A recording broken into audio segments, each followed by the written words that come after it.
warahmatullahi wabarakatuh. Hari ini saya akan menyampaikan sebuah sajak yang bertajuk Dadah Nurjana. Dadah, tika dulu kau bagai penawar, mengukir sejarah di bidang perubatan, penyelamat nyawa tika kesakitan. Namun kini martabatmu begitu hina, hadirmu bak najis semata. Kau hanyalah pemusnah generasi dunia.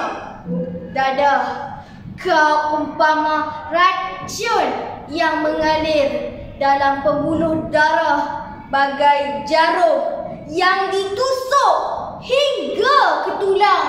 Perih, pedih.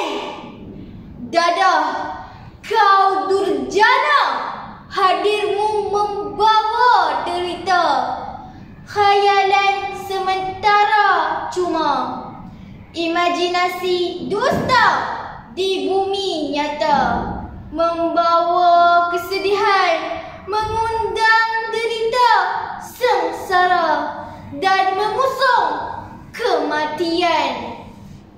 Sekian, terima kasih.